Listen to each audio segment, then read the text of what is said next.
What's up, guys? I am super excited. We're gonna get a tour of the AMMO studio. I'm gonna go point by point and show you things that were in my mind when I wanted to build it. Now, I didn't add this into the bigger video. If you're just watching this one, there's a bigger channel, the AMMO NYC channel, that has the full build process, everything from ground up, the inspection to hanging pictures on the wall. But anyhow, let's go in here. I know you guys wanna do like a walk around after the car is built or cleaned. We're gonna do the walk around in the building. I'm super excited. Come on.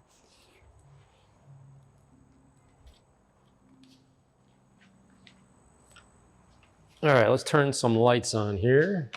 1, 2. There we go. All right, so over here, real quick, the doors deserve some love because we spent a whole lot of time, I'm sure you saw in the other video. This took a lot of time in planning. Now, this is the only piece that I kept from the original, the guy who originally was here, the Hungarian, really nice guy. I didn't get to meet him, unfortunately, he passed away, but this was one of the pieces that I said, okay, let's keep this as sort of a memory of the guy. Not to mention, it's also really cool. These, look at this. It's super heavy. You can almost feel the weight, hopefully on camera there. And then of course, my guy Scott, who's the police officer, again, hopefully you watched that. He really came up with this design. It was two different ways. One was to grab it here. So if it was like this, you could grab it here. And the other way that he came up with was to close it. Let's say it's open right now. Close it, you grab this back area and pull. So he had a vision, and I'm pretty excited about it. And I haven't really seen anybody do something like this. And this is out of a Porsche from Speed Sport Tuning. Same thing with the front, that was a pinion. We added the Simply Safe. I still have to do the rest of the Simply Safe, but we had to put this in just to get the door lock working. Here's the other piece, yeah. I gotta do this outside, and then I can, 1, 2, 3, 4, or whatever you do, and then it opens up. So that's kind of again, we're still work in progress here, but I did want to get you a walkthrough as soon as I posted the big video. And then of course the pinion here, this is just so trick. Look at this. Look at that piece right there. Is that not a piece of art? I mean, Scott is absolutely unbelievable. This is out of a Porsche, I want to say a GT3, I can't quite remember. I got so many pieces. That's a valve that he put on there, and this is another 996 shifter knob there. So it goes in, and then you lock it, which is pretty, right? So that thing's locked. Now the door doesn't have as much play as it did before. Anyways, there's the door. I may put something over this, maybe a saying or something, I'm not quite sure, but let's take the rest of the tour. These were not originally planned, believe it or not. When I first came in here, based on what the guy who was building the things in here, it was like 10,000 pound pieces everywhere. So this art that he was working on was very heavy. And so we didn't think it needed to have any structure behind it because it's already holding like 50,000 pounds worth of all this art. Anyhow, when we took down the wall, which I'll show you when we go upstairs, and you probably saw in the video, when we took down that wall, we needed to brace it up for some engineering purposes. But this like had a bunch of sleepless nights because I thought it was gonna be like banging my head every time I walk underneath it. But it turned out we were able to figure it out, like who walks across the wall like this? I mean, it doesn't make any sense. So it worked out fine, but that was a whole, it's like 3 months worth of agony for me, but it looks great. And we have them on 4 corners. Okay, another cool story about this is right here, actually right here, 1, 2, 3, 4, they're not there anymore. There was these 4 little posts that came up, and the reason this door is so big is 18-wheelers would pull in and they'd have pieces of steel, and that steel would go on these stands or whatever you want to call it. And then the blacksmith, you can still see the outline of where the metal was. See that metal piece right there? It goes all the way around here. And then we left this piece in here. And it's a big square. It goes all the way here, all the way here, all the way here, and all the way around. So those 4 corners were designed to hold down this piece of metal, and then he was doing whatever he was doing with it here. So when I first came in, when I looked at the building, I was like, what is going on in here? So it was pretty cool, but there was black stuff everywhere. And then over here, believe it or not, behind this wall, I'll give you a quick tour of everything here, but behind this wall, like right through here, maybe about 4 or 5 inches, there's a stove, or not a stove, maybe an oven, where he would heat up the metal or whatever, and then bang it, whatever blacksmiths do. And then right here, right where this post is, there was a squelch pit. You probably saw it in the video. It was a big pit. And from what I've learned, and I've read, but I didn't see him do it, the squelch pit was, it's full of water, and then you stick the metal in there, and it goes tss, and it does something with metallurgy. I don't know, but it was really cool. But we had to put this wall up because of the ADA. Matt Farah is building his building, and ADA is a big deal, the disability. So here's the inside. It's kind of like my my favorite area here. Why? Because washer and dryer, absolutely huge for a detailer. So I got the washer and dryer, and then of course a sink, ADA bathroom. Nothing entirely exciting in here, but to have a washer and dryer, huge. Obviously as a detailer, we go through a lot of towels. Anyways, hung some of my favorite pictures. This is part of the actual fireplace that goes all the way up. I'll show you upstairs in the bathroom. So we kept this as well, except the fire, you know, like I said, the oven or stove or whatever you want to call it. So we had to board that up. Then in here, we got the moduline cabinets. I really wanted a sink because obviously we're doing a lot of cleaning and things like that. You know, what do I have in here right now? Oh, we cleaned everything out, but I have, you know, pads or whatever. This is pretty, this is the motor to the lifts. And the idea was to hide them away so we didn't really see them, but still have access to be able to put the oil, you know, and the maintenance sort of aspect to it. And then we ran a bunch of electrical wires and of course, hoses and things for power washers when they come. Again, we're still in the middle of building all this stuff, but this was kind of trick. See how it goes through the cabinet right there, and then it pops out on the outside. Now this is what lifts the lift. So that right there was really special to me, and Moduline hooked me up with, they handmade that. So that was kind of interesting for sure. Those guys are awesome. Then of course the cabinets, this comes off in the next couple of days and gets a clear bra on there. The TV, of course, for doing live feeds. And this section over here is gonna be more interior work or repair and all the things that are coming very soon. And this one over here, here's something you didn't know when we were filming this. If you can see, we have those stands. Maybe turn back here and take a look. We have these, this is metal, listen. Hear that? Metal, metal, metal, and metal. All four of them around here, right? One, two, three, four. And because I'm such a crazy person and I wanted some bit of symmetry, plus with these cabinets, listen to this. That's fake, that's just wood. Nobody knows that, that's my little secret. So this is just it's a real 4x4 I got from Home Depot, but I'm waiting for shelves to come in here. But we built it into the back wall there just so it would match, because we put them up and I'm like, this doesn't match. So anyways, I'm sure it's doing something. It's holding up this. It's sturdy, but it's not a piece of steel. Anyways, there's your little secret. Oh, how about this? Now these are the Hexagrid lights, and they look absolutely fantastic and amazing. And it took a long time, but if you pan up over here, there was an HVAC system that I wasn't planning for. So it wrapped all the way around and then we boxed it in. So when I first did the Hexagrid lights in terms of the measurements, it was much larger than it was because the hexagrids were going all the way over here. And then once we had to build these boxes around, I went, oh, okay. That's why in the video, you can see we were doing like a lot of math and sketching everything out before we put it up, because we had to change a bunch of things. Like, see how there's no hexagrid here? We didn't have any place to go, so that makes sense. And then these lights over here, I'm still trying to figure out. These are RGB lights. But we only, unfortunately, ran 2 wires instead of 4 wires. So I'm still trying to figure that out. They weren't technically supposed to be purple. That just happens to be the ones that were turned on at the time. They were supposed to be white, but we're still figuring that out. And of course, my guy, Vizzy, painted this, which was ridiculously cool of him to do because he usually does big things. But, you know, caught an opportunity with COVID and everything. He was locked down. He happens to live nearby. And as you can see, if you pan across the big one on the wall there. I wanted to be able to walk through one. I always thought that was cool when I saw them at office parks.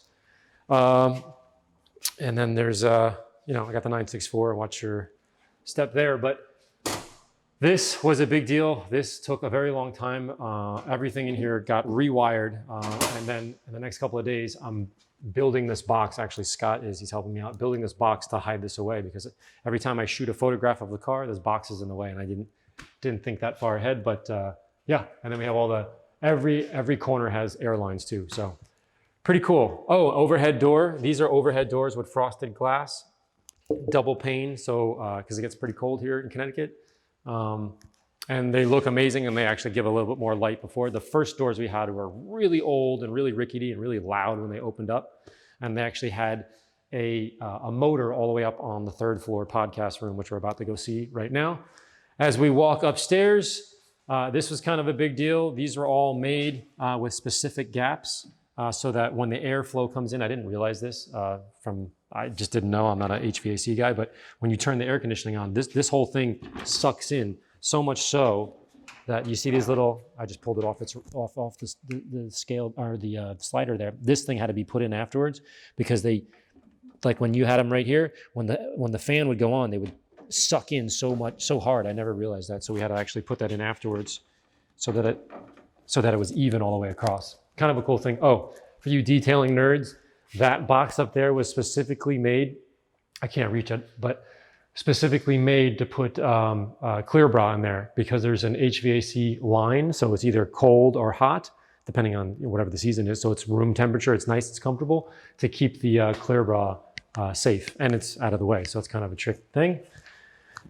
I'm playing with more designs and things to put on the wall. This is from a G55 AMG wagon. I gotta figure out what I'm doing with that. But this was kind of a thing. I had them build this just so we can get access to, because I wanted to have more and more storage. So it goes all the way back down there, and they put a little door, which was maybe not important, but super nerdy to me. Then Ben came up with the great idea of putting these here. I don't know if you guys have ever seen this one. I don't think I've ever shown this on camera, so this is a first for the ammo. This is my first ever bottle. See, it's all dusty and whatever. So it's all frayed up. It's in one of my first videos when I was doing a driving tour with an R8, a buddy's R8, not mine for sure. But anyways, that's the first ammo bottle ever. Kind of a cool sentimental piece. There's some new products coming out. We got the Nest going on there. All right, so let's work our way upstairs. Up here, we're gonna have some coverings on the steps, but we're not quite there yet. 1 million subscribers, 356. I have a lot more art coming, but we're just starting to get these all done. This is Popular Mechanics from 2004. Wall Street Journal article with, a few cleaning tips and things. I have a cool piece going here that's almost here. Then Pro Detailer magazine, a couple of photo shoot, all these cars I did for a photo shoot out in the desert. Excellence magazine for my beloved 964 and a bunch of other cool stuff. But all right, so we're up here. This was kind of like the biggest deal ever. This, as you saw in the video, was a full wall. So we had to do a lot of engineering to make this work. I think you saw a little bit in the video, but there's a lot more going on there. We put a projector that shoots all the way across, comes down, let's see if it's on, comes all the way down. Let's see, maybe we can point at it. There you go. Comes down, and then you can watch videos from the NAS, which we're gonna show upstairs in a minute. And I can do trainings. And the idea was to stand here and go like, hey guys, and we have chairs and all that kind of thing, and do a PowerPoint right here. But obviously with COVID, things have been calmed down, but we're still ready. This whole building was built for that. Over here, I have my kitchen. This is kind of a big deal because as a super skinny person, I'm starving all day long. So this is really important to me. We're not quite full of anything. My mother sent me some old pots and pans right now, and I think you want to do MTV Cribs. I have organic roasted seaweed. Ugh. I don't know where I got these from, but I'm gonna be really hungry if I have to eat that. But so I got a refrigerator behind it, but the kind of the whole moment or the whole thing I wanted to experience is if you stand here and you look down, you can kind of see all the cars below, and you have this interaction with the people below or the car below, or that kind of thing, and it's pretty cool. So that was pretty special to me. All right, let's go up the spiral stairs. This didn't exist, by the way. This was all a wall, and for us to get to what they called a loft when I first bought the building, we had to use a stair, a ladder to get up there because there was no stairs. So watch your step and come on up the spiral stairs. Okay, so here is the 3rd floor loft. Now again, this didn't exist. The floor existed, but not anything that was here. First of all, you saw this was a wall. There's a little window here, and we knocked that down. And if you kind of peek over, it's pretty tall. I mean, we're kind of almost uncomfortably high. And so the original design, believe it or not, was to make this right here a step. Maybe like right here, whatever the code was, but a step, so 2 steps here. And by the time you were this high up, and then we were gonna put a catwalk all the way out here, all the way across to what we were gonna do was a lounge. We ended up bagging that idea. One, because it's really high and we thought like, wow, this is a little uncomfortable high. And then we decided, hey, let's put a balcony out here, which we didn't do that idea because we wanted to do it on the 2nd floor. So there's a little bit of the behind the scenes. We built, this wall didn't exist either. So inside here is the mechanicals for the door, as well as a bunch of storage and whatnot back, just kind of junk storage. So that's helpful to have a little bit of storage here. But again, this wall didn't exist. If you saw in the video, I was pulling down all those pieces of wood right here. And then we built this wall as a, as a storage. It's a junk closet right now. We got to clean a bunch of that stuff up, but you get the idea. And then there's the awesome car that we found on Craigslist. In fact, my mother-in-law found that on Craigslist, which is pretty cool. I think it's a beautiful piece of art. And then we put this up. We were cleaning the other day and this guy popped off, so I got to figure out how to fix that. But little things, very exciting. And then, this is from my buddy J&B Autobody, the guys who built or painted the 964. They have this old Panamera. I love Panameras. And then they painted it and did all this cool design. So kudos to them. Let's head on down. Okay, as we come across here, this is sort of Ben Pilchard's pride and joy, if you will. I wanted a bathroom and I wanted a shower so I can come in here and work out and do a couple of different things and sort of be in a safe zone. I keep saying that, with COVID and everything, even before then, I just want to be in a place that I have everything that I need and do the best that I can to produce some videos and enjoy my life a little bit here. So this was the Ben Pilchard. He was standing right where the camera is right now. And he said, hey, wouldn't this be cool if we had an airplane type looking bathroom? And I was like, I don't even know what you're talking about. And then this came out. Right here is probably the most engineering in the entire building. Having this round was quite a feat. I did a quick spot on the big video, but the guys at Howell's Construction did a lot of work because there's 2x4s behind here, and to get that wood, that density fiber board or whatever it's called, MDF, that was a whole lot of work. This is another piece from Vizzy. I had him mimic the leave behind. We call it a leave behind during my my big opening event, and it's kind of this is very meaningful to me. So come on into the bathroom. I don't think I've ever said that to anybody before. So the bathroom is really important to me because I wanted to have a shower. One, just for the working out aspect of it, but two, a lot of times when we're working on really disgusting cars, I want to leave all the disgustingness here before I go home to the family for obvious reasons. And then inside here we put the Hexagrid Lights. You can see we're still in the middle of working, so this is going to be painted in the next little while. I just got to find the time to do that, but otherwise it's functional. They put the glass in. It's as much as we could do in a short, small little area here, but I really did that. And this is the brick from downstairs. It actually goes all the way upstairs. So there's a fireplace behind there, kind of a cool little aspect. Pocket doors. I didn't know anything about pocket doors. Now I know everything about pocket doors. Very cool. Okay, so coming across here, as I mentioned, we extended this, I think it was 18 inches. No, 2 feet, and that was 18 inches. So the goal was to take everything and kind of move it in so that, you have this feeling, this relationship of being able to talk to somebody there and talk to somebody there. It just kind of opened up the whole space. It was super cool. And then these beams here, I'm still trying to figure out what to do. But if you can see this right here, can you see it? That right there is a bunch of wires that are ready to go to put. If you pan across over there, I put one track lighting over there, and it looks really pretty at night. I need to do another one here, but we're just trying to do so much at once. And then of course these right here, if I really wanted to, I could squat, bend down and pick this up, and they would separate into 3 pieces, which I thought was a brilliant idea on Ben's behalf, just in case I want to move to a different building or I want to take it, or he gets inspired and does another piece. This is all his work, and the irony is I don't actually own this. This is his work, so I couldn't replicate it. I couldn't make it as a t-shirt. All these interesting things I didn't realize when you get like a famous artist. So This is his representation of man's love of machines, something like that. But it's actually his piece of art, hence the name on there. I didn't know that about art, but there you go. Okay, this is my office, and this is where I do most of the, sort of ammo work and figuring out inventory and all that kind of stuff. But it's quite open, which is beautiful. We put these windows in, which was really opening up the space, and then of course blinds if I have a meeting or what have you. But I still have some things to put on the wall. We're still playing with. This is actual original artwork for somebody who did a thesis on painting and wanted to do ammo stuff, so it's going to go there at some point. But just haven't gotten around to it yet.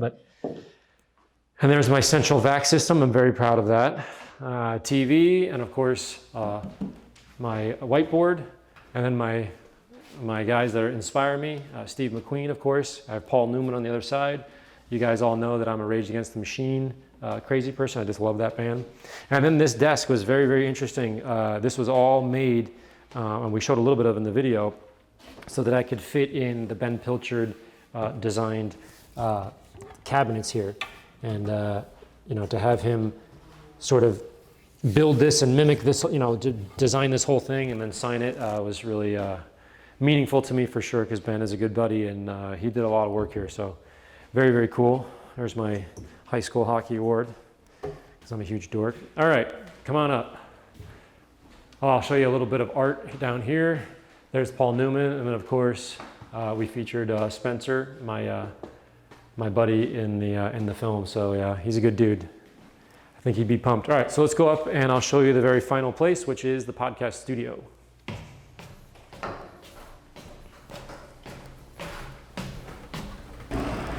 Okay, the podcast studio. It has its own air conditioning system because it's super hot up here. We're on the 3rd floor, which is nice. So we put a separate air conditioner as well as HVAC units, so that kind of helps keep everything down. The idea was to try to keep as much sound down as possible, but obviously have it relatively warm. It is dark in here, sort of by design, if that sounds weird, because when I'm editing, I like to have it relatively dark. So what's neat is we have a skylight up here, and then it comes through this window, but if I really want it dark, of course, I can do this sort of thing. But the table itself and the wall are kind of a big deal. This, Ben spent a whole lot of time, and this is one of my favorite parts. And you push this, and then TV pops out. But it is dark in this room on purpose, because when I'm editing, I don't like to have a whole ton of extra light, as I'm sure, like if you're watching a movie or something, you wouldn't want that either. So here's my editing desk, of course. This was a wonderful gift from the Mini GP guy, which was pretty cool, and all this changes color and does all kinds of cool things there, so thank you for that. But it's got a little shelf built in, and a TV if I want to play back and watch, or I'm showing somebody or what have you. But this is kind of where I do all the editing and spend a lot of my time. And then behind here, kind of the last part, is all the computers and the servers and all the storage, and it goes all the way back there, and it kind of tucks behind. So it was a bigger concern to make sure that we had enough airflow through here. So believe it or not, we put these in. I don't know if there's not enough light, but you can hear the fan go on, and there's another grill down there that basically sucks in and blows out all it keeps the air moving, so to speak, along with the air conditioner, which is pretty important when you have this much going on in one room. But anyhow, that's kind of the basic flow of what's going on here behind the scenes. I hope you guys dug this. I appreciate you guys watching, and of course, if there's tons of questions, leave comments below. I'm happy to help and point out or shoot another video and show you some more cool things like the new refrigerator. I haven't quite used that yet, but you can tell we're still figuring out a bunch of different aspects of the build, and of course we have the sound deadening things. So lots to do. Hope you guys enjoyed. I'll talk to you soon.